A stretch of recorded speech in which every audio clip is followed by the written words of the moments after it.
नमस्कार दोस्तों, आपके अपने YouTube चैनल या DS मास्टर 1.0 में स्वागत है। दोस्तों, आज हम लोग कारक विषय पर द्वितीय विभक्ति कर्म कारक पर वीडियो लेकर के आए हैं। यदि यह वीडियो आपको अच्छा लगेगा तो लाइक करना, चैनल को सब्सक्राइब करना तथा अपने दोस्तों को भी शेयर करना। यदि अच्छा ना लगेगा तो डिसलाइक करना, लेकिन कमेंट बॉक्स में अपना सुझाव ज़रूर देना। तो आइए दोस्तों, हम इसकी शुरुआत करते हैं। कर्म कारक द्वितीय विभक्ति, कर्म कारक द्वितीय विभक्ति। यदि इससे पीछे का वीडियो आप नहीं देखे हैं तो वो वीडियो को आप ज़रूर देखिएगा, इसके बाद इस वीडियो को आप देखना। दोस्तों, इसमें पहला सूत्र होता है कर्तूरी रीप्सिततम कर्म। कर्तूरी रीप्सिततम कर्म अर्थात कर्ता अपनी क्रिया के द्वारा जिसे विशेष रूप से प्राप्त करना चाहता है उसमें कर्म कारक द्वितीय विभक्ति होती है।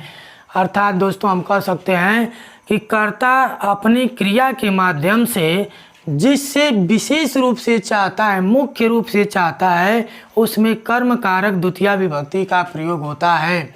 जैसे राम लेखन्या पत्रम लिखति।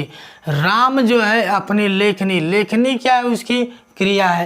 राम क्या है, करता है, और लेखनी लिखता है। अपनी लेखनी से क्या लिखता है, पत्र लिखता है। अर्थात राम जो है अपनी क्रिया से विशेष रूप से किससे लिखना चाहता है, पत्र को लिखना चाहता है। अर्थात इस पत्र में क्या है, पत्रम में क्या है, कर्म कारक द्वितीय विभक्ति का प्रयोग हुआ है। अब हम लोग देखेंगे कर्मणि द्वितीय। कर्मणि द्वितीय, कर्मणि द्वितीय का मतलब होता है कर्म में द्वितीय विभक्ति का प्रयोग होता है। अर्थात वाक्य में जहाँ पर कर्म का प्रयोग होता है तो कर्मणि द्वितीय के तहत कर्म कारक द्वितीय विभक्ति होती है। जैसे रामः गृहं गच्छति। राम गृहं गच्छति, राम घर को जाता है। तो इस वाक्य में हम लोग देखेंगे तो गृहं में कर्म कारक द्वितीय विभक्ति का प्रयोग हुआ है। राम गृहं गच्छति। छात्र विद्यालयं गच्छति। छात्र विद्यालय को जाता है। अर्थात यहाँ भी हम देखेंगे विद्यालयम के अंतर्गत कर्म कारक द्वितीय विभक्ति का प्रयोग हुआ है। अगला एग्जाम्पल हम लोग देखेंगे स नगरम गच्छति। वह नगर को जाता है। तो नगरम में भी कर्म कारक द्वितीय विभक्ति का प्रयोग हुआ है। अगला फार्मूला हम लोग देखेंगे अकथितम च। अकथितम च के अंतर्गत दोस्तों 16 धातुओं को शामिल किया जाता है और यह 16 द्विकर्मक धातुएं होती हैं। और इसमें मैंने लिखा है कि 16 द्विकर्मक धातुओं के वाक्य में प्रयोग होने पर अपादान, संप्रदान, अधिकरण आदि कारक यदि हम न कहना चाहें तो उसको भी कर्म बना देते हैं। अर्थात इस बात को छोड़िए, मैं जो बता रहा हूँ समझिएगा। देखो दोस्तों, अकथितम च के अंतर्गत 16 द्विकर्मक धातुओं को शामिल किया जाता है।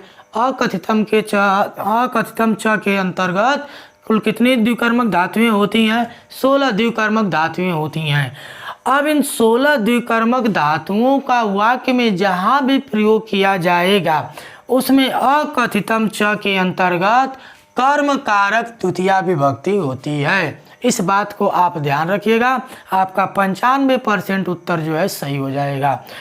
कहने का मतलब मैंने क्या बताया कि 16 द्विकर्मक धातुओं के प्रयोग से इनमें से जो 16 द्विकर्मक धातुएं होती हैं उनमें से किसी भी एक धातु के प्रयोग से यदि कोई वाक्य बनाया जाता है तो उसमें कर्म कारक द्वितीय विभक्ति होती है। अगला हम लोग देखेंगे कि ये 16 द्विकर्मक धातुएं कौन कौन सी हैं। तो ये 16 द्विकर्मक धातुओं को आपको याद रखना होगा। देखिएगा, दु अदंड याच पच। दु अदंड याच पच, रुद्ध व सास जी, री क्रीस मूस प्रच, ब्रूची मथनी। दोस्तों, एक बार मेरे साथ फिर से बोलिएगा, दु अदंड याच पच, रुद्ध व सास जी, री क्रीस मूस प्रच, ब्रूची मथनी। अर्थात ये 16 द्विकर्मक धातुएं हैं। इनका मतलब क्या होता है मैं समझा देता हूँ। दु मीन्स होता है दुहना, दंड मीन्स दंड देना, याच मीन्स मांगना, पच मीन्स पकाना, रुद्ध मीन्स होता है रोकना, वह मीन्स होता है वहन करना, सास मीन्स होता है उपदेश देना, जी मीन्स होता है जीतना, री मीन्स होता है हरना, क्रिस मीन्स होता है खींचना, मूस मीन्स मतलब होता है चुराना, प्रच मीन्स होता है पूछना, प्रच मीन्स होता है पूछना, ब्रू मीन्स होता है बोलना, ची मीन्स होता है चुनना, और मथ मीन्स होता है मथना, और नी मीन्स होता है ले जाना। दोस्तों इसके अर्थ को भी आप याद रखेंगे। अब इन्हीं के प्रयोग से या किसी भी वाक्य में ये 16 द्विकर्मक धातुओं में से कोई भी एक आपको वाक्य में दिख जाए तो आंख मूंद करके सीधे क्या लगा देना है, कर्म कारक द्वितीया विभक्ति लगा देना है। 95% आपका उत्तर क्या हो जाएगा, सही हो जाएगा। जैसे ग्वाल धेनुम दुग्धम दोधी, ग्वाल धेनुम दुग्धम दुग्धी, यानी ग्वाल जो है धेनु से दूध दूहता है। दोस्तों देखें, धेनु मीन्स होगा गा, दुग्धम और दुग्धि, तो यहाँ पर हम लोग देखेंगे दु धातु का प्रयोग किया गया। किसका? दु धातु का प्रयोग किया गया है, इसलिए इसमें कर्म कारक द्वितीया विभक्ति हो जाएगी। अगला हम लोग देखेंगे हरि बलिम वसुधा याच दे। हरि जो है बलि से वसुधा मतलब पृथ्वी को मांगते हैं, और इसमें हम लोग देखेंगे याच धातु का प्रयोग किया गया है। याच मीन्स मांगना, कहाँ गया, याच मीन्स मांगना, तो याच धातु का प्रयोग से वाक्य बना है, तो हम सीधे क्या लगा देंगे, कर्म कारक द्वितीया विभक्ति। अगला हम देखेंगे गुरु शिष्यम प्रश्नम पृच्छति।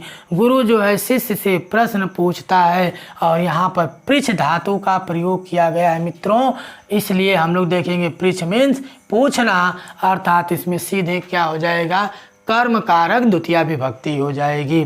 तो एक ही बात याद रखना कि 16 द्विकर्मक धातुओं के प्रयोग से यदि कोई वाक्य बनता है तो उसमें कर्म कारक द्वितीया विभक्ति झोंक देना है।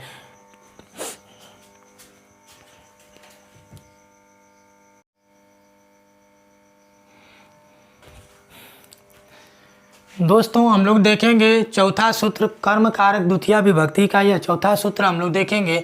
तो इसमें सीधे सीधे लिखा है अधि सिंह अस्था साम कर्म, अधि सिंह अस्था साम कर्म।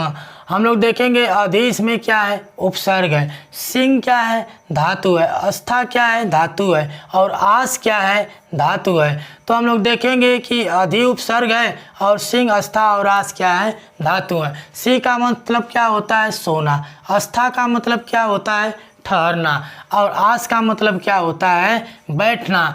इसको हम एक्सप्लेन करते हैं थोड़ा सा, यानी सी या अस्था या आस धातु से पहले यदि अधि उपसर्ग का प्रयोग होता है तो उसमें कर्म कारक द्वितीया विभक्ति होती है।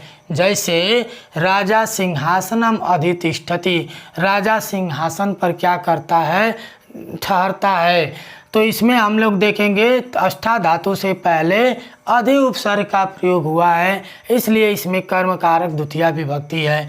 दूसरा एग्जाम्पल देखते हैं, मुनि शीलाम अधिसेते। मुनि जो है शीला पर क्या करता है, सोता है। तो यहाँ भी सेते मतलब हम लोग देखेंगे सी धातु से पहले अधि उपसर्ग का प्रयोग हुआ है, इसलिए इसमें कर्म कारक द्वितीया विभक्ति होगी।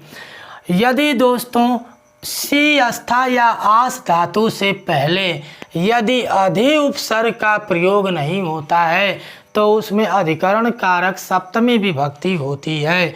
जैसे राजा सिंहासने अस्ति, अस्ति मतलब ठहरना, राजा सिंहासन पर ठहरता है। तो यहाँ हम देखेंगे कि यहाँ अधि उपसर्ग का प्रयोग नहीं हुआ है, इसलिए इसमें क्या हो जाएगा, कर्म कारक द्वितीया विभक्ति हो जाएगी। अगला एग्जाम्पल लिखेंगे सगृहे तिष्ठति। सगृहे तिष्ठति, वह घर में क्या करता है, ठहरता है। तो यहाँ भी अधि उपसर्ग का प्रयोग नहीं हुआ है, इसलिए हम इसमें क्या बना देंगे, सप्तमी विभक्ति का प्रयोग करेंगे। अगला सूत्र 5वां नंबर का देखेंगे अभिनिविश्च। अभिनिविश्च दोस्तों इसमें अभि उपसर्ग है और नि उपसर्ग है और विष क्या है, धातु है। अर्थात जिस क्रम में मैंने यहाँ पर लिखा हूँ इसी क्रम में ये विष धातु से पहले अभि और नि उपसर्ग आए तो उसमें कर्म कारक द्वितीया विभक्ति होगी। जैसे संत सन्मार्गम अभिनिवेशते, संत जो है सन्मार्ग में प्रवेश करते हैं। तो इसमें हम लोग देखिए विष धातु से पहले नि और निस से पहले क्या आया है, अभि उपसर्ग आया है। यह एक क्रम से आया है, पहले अभि उपसर्ग आया है, फिर नि उपसर्ग आया है, फिर विष धातु आई है। तो ये इसी क्रम में तीनों आए, तो उसमें अभिनिवेश च के तहत कर्म कारक द्वितीया विभक्ति होती है। अगला हम लोग देखेंगे उपान्वध्यांग वस। उपान्वध्यांग वस, इसमें हम देखेंगे उप है, अनु है, अधि है और आंग है और यह वस है। तो दोस्तों उप, अनु, अधि और आंग, उप, अनु, अधि और आंग ये उपसर्ग हैं। यदि इन उपसर्गों में से किसी भी एक उपसर्ग के बाद वस धातु के प्रयोग से कोई वाक्य बनता है तो उसमें कर्म कारक द्वितीया विभक्ति होगी। जैसे राजा नगरम उपवसति, देखिए यहाँ पर वस धातु है और यहाँ पर उपसर्ग है, तो वस धातु से पहले उपसर्ग है, तो इसलिए नगरम में कर्म कारक द्वितीया विभक्ति का प्रयोग हुआ है। यहाँ भी देखेंगे राजा नगरम अधिवसति, यहाँ वस धातु है और इससे पहले क्या है, अधि उपसर्ग है, इसलिए इसमें कर्म कारक द्वितीया विभक्ति का प्रयोग होगा। दोस्तों हम लोग मिलते हैं एक नए वीडियो के साथ। यदि यह वीडियो आपको अच्छा लगेगा तो लाइक करना, चैनल को सब्सक्राइब करना तथा दोस्तों को भी शेयर करना। हम लोग मिलते हैं एक नए वीडियो के साथ, तब तक के लिए नमस्कार, जय हिंद।